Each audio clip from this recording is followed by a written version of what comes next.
Jon Bartek, my friend, we haven't seen each other actually in a couple years. We did door-to-door sales together back when we were in college at Florida State University, and had a lot of fun. So for everyone out there, you've heard probably 1,000 times about my book, Door-to-Door Selling Experiences, that direct selling organization. Well, Jon was a fellow book person. And we actually were part of the same team, and we used to do training together, Jon. And we were just catching up before we hit record on all the shenanigans. We used to get off schedule. You remember? Southwest or southeastern Kentucky, in southeastern around the hills. That's right, for the Southwestern Company. Great Still think experience. about the Cumberland Gap. I remember that. Yeah, that's right. That's right. And Corbin was KFC. Yep. And then Somerset with our donut place that we did our morning meetings at. Yeah. So for everyone, we were in college, and this was a direct selling internship, which would feature college students going door to door selling big gas reference books at that time. And then we did do CD-ROMs, right? I think we had CD-ROMs, right? I don't know if 2005, I don't know if CD-ROMs were really kicking then. I think it was shortly after they actually came about. Got it. Yeah. I wonder why my brain's picking up CD-ROMs, but dude, it's good to see you. I know we've been trying to catch up in person for a long time, and sort of just kept tabs on each other over the last couple of years. Why don't you tell folks a little bit about your career background? How'd you get into product management? Because you were a salesperson. I know you got into recruiting for a while, and then now you got actually into creating the value, right? Creating the actual products. Yeah, for sure. Went to Florida State, was a PR major, stumbled onto that book selling internship.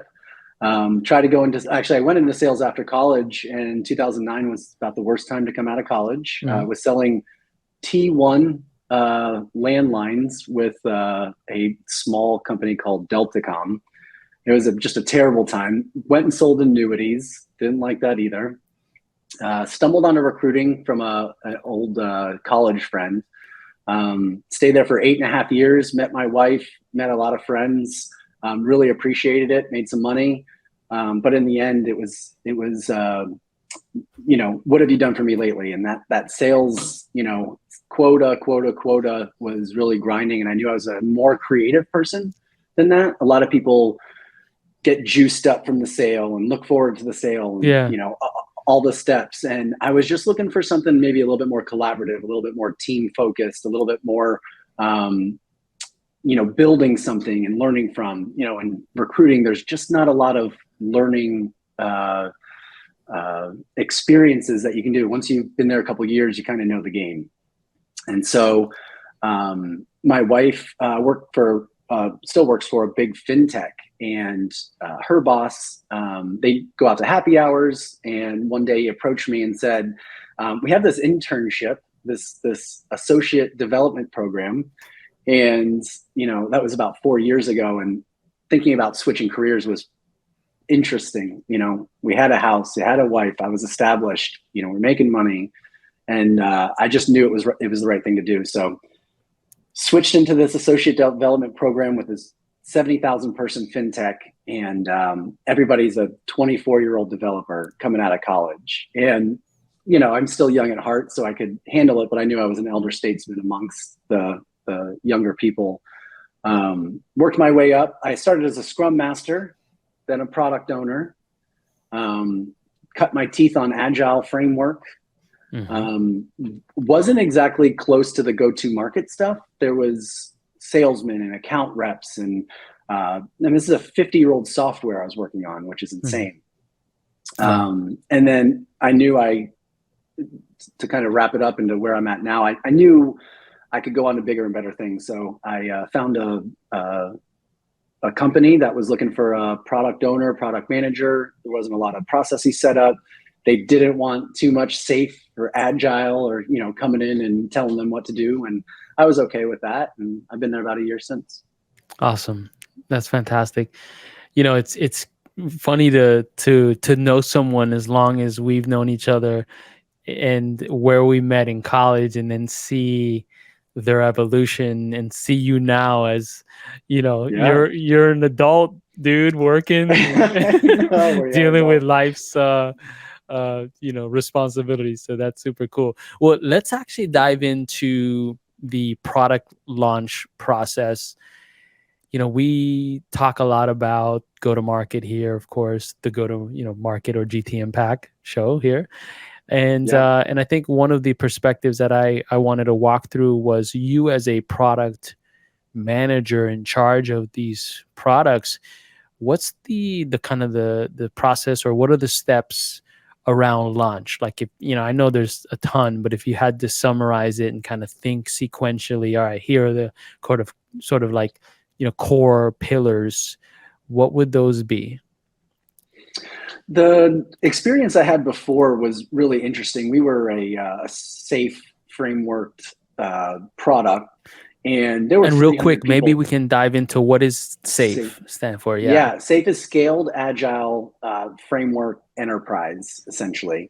And you have a 3 month, a quarterly cycle from planning to launch and everything in between. And this safe framework has been adopted by a lot of enterprises for the development product departments as just a framework to get everybody talking.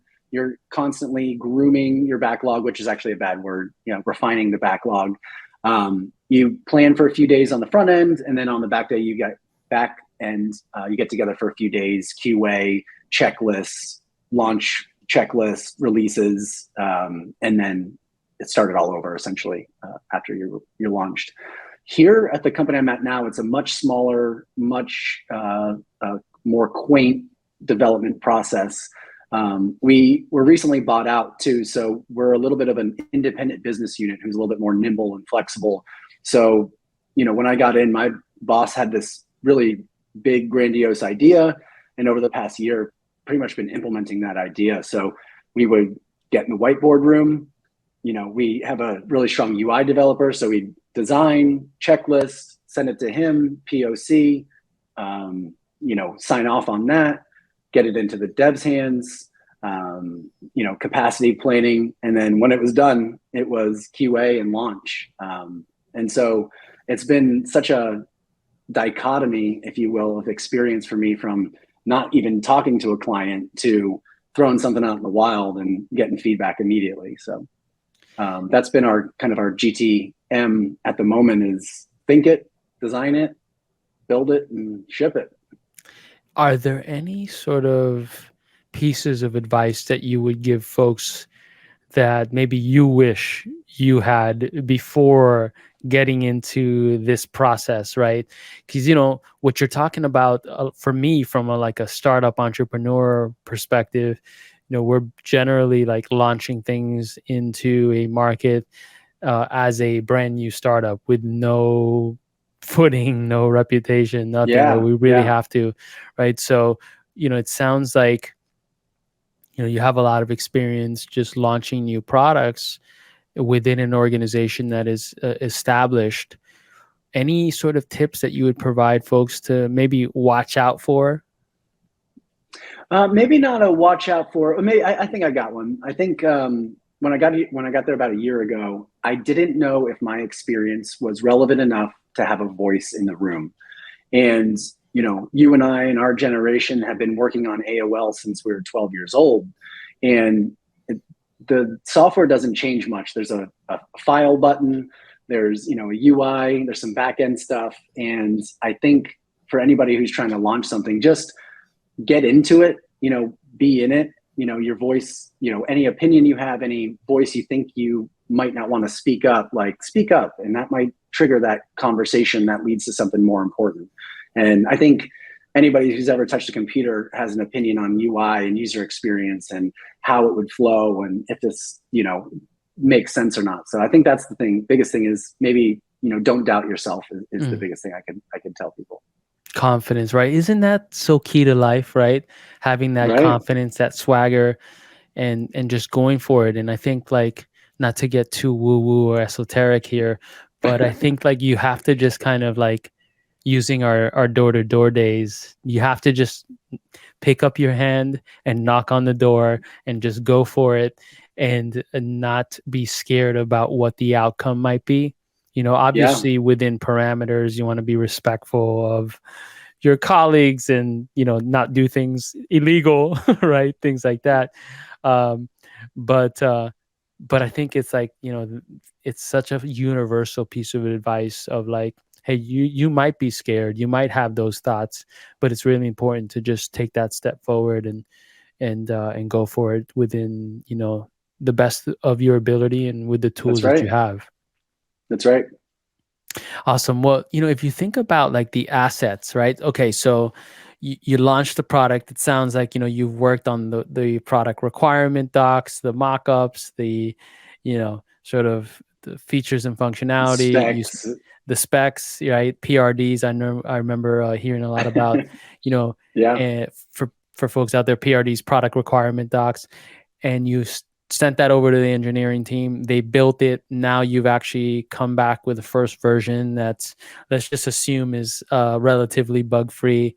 And now you're going to launch it to market, and you got to like work with, let's say, marketing to create some assets. What is Yeah. that process like from your perspective, given that you're like the back of the house, right? Like product manager, maybe you have done user research and interviews and those sort of things, but generally, right, like you're not on the front lines of sales and marketing.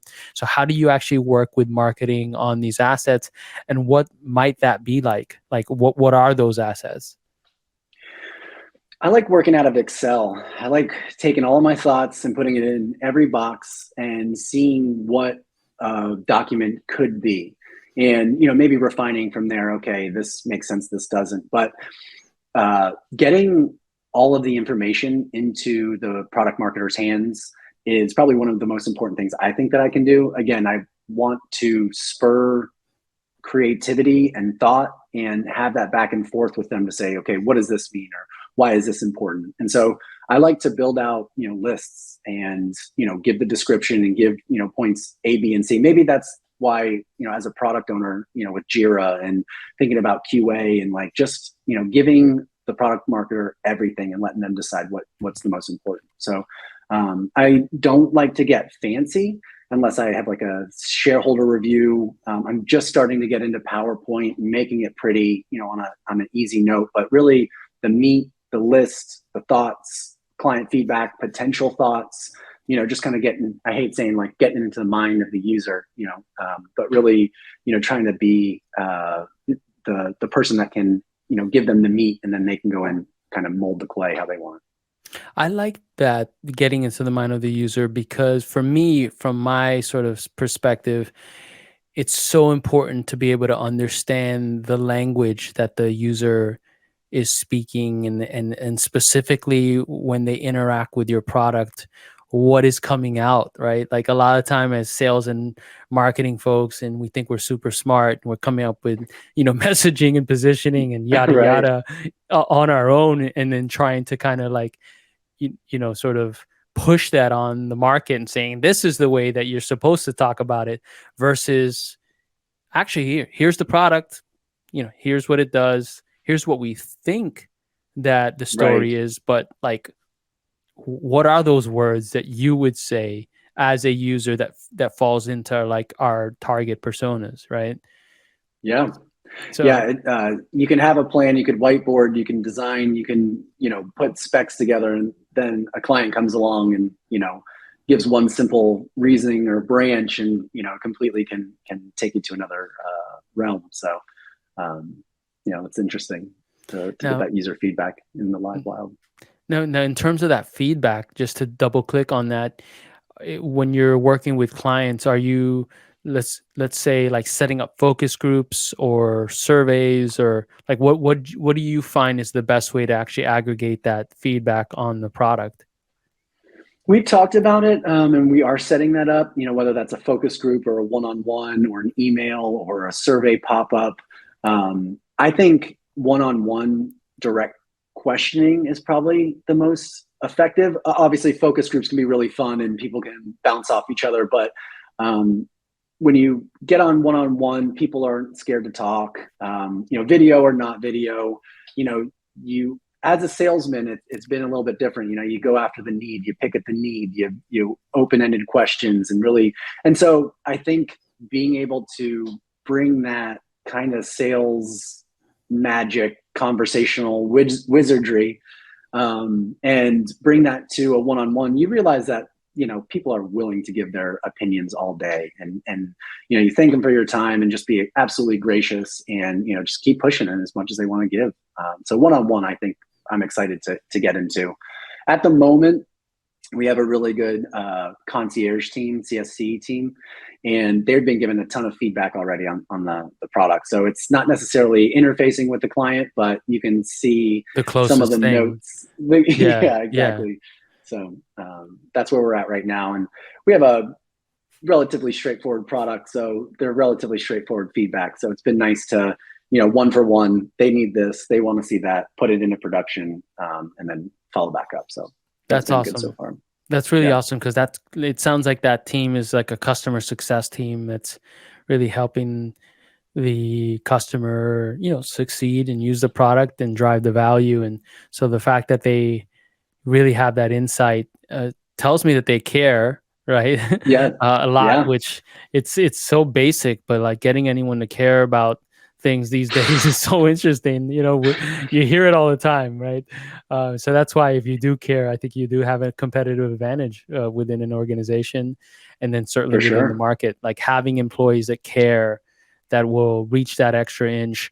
I was at this Greek Middle Eastern restaurant yesterday, and I walked in, was in line, waiting for a while, and because it was pretty packed. And when I got to the cashier, the employee was so, like, he just cared, and I was like, I did a double take, where maybe 10 years ago I wouldn't have, maybe 5 years ago I wouldn't have, because I would think that it was so basic for them to care. But I think like it just really stood out. And so, yeah, just, I know, again, it seems so basic to be customer focused, but sometimes within the process of the day to day, and the process of trying to, hit numbers and kind of cover your ass within organizations, right? Like that piece can get lost. So it's awesome that, For that you sure. guys are doing that.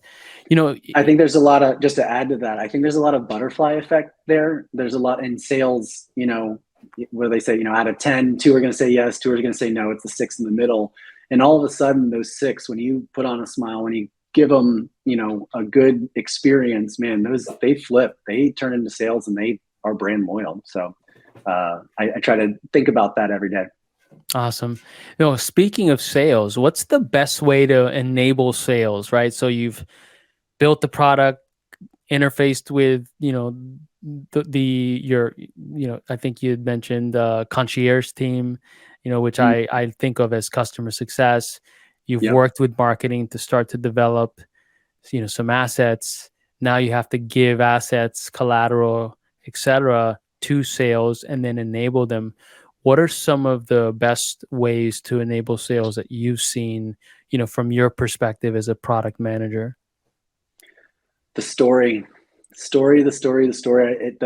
The funny thing, it's like you're in a ballet with, product, marketing, sales, customer success, development, where if you can recite the same thing and the same needs and the same whys, man, it looks really professional, and the client gets hit with the same messaging, the same time, the timing, everybody kind of seems like, you're on a ballet, you're ice skating together, you're, jumping out of the plane, and you're doing the, skydiving, where everybody's in the sky together, making a nice, pretty picture. I think that's where, each time sales goes out and sells something, and it's not necessarily tied to the same story that you're building, things can get a little screwy. So, in today's day and age in remote work, some people believe that too many meetings can, be detrimental.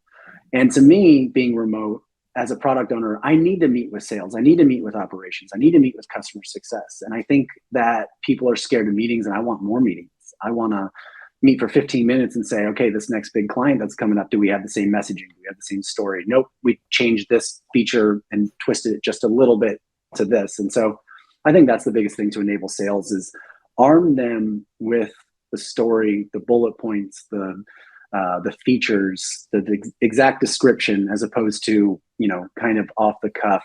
Sales guys, I know you're a sales guy at heart, and can go off the cuff with the best of them. So just allowing them to, but also having that standard story that we can all build off of. I love it, Jon. Thank you so much for being on the show.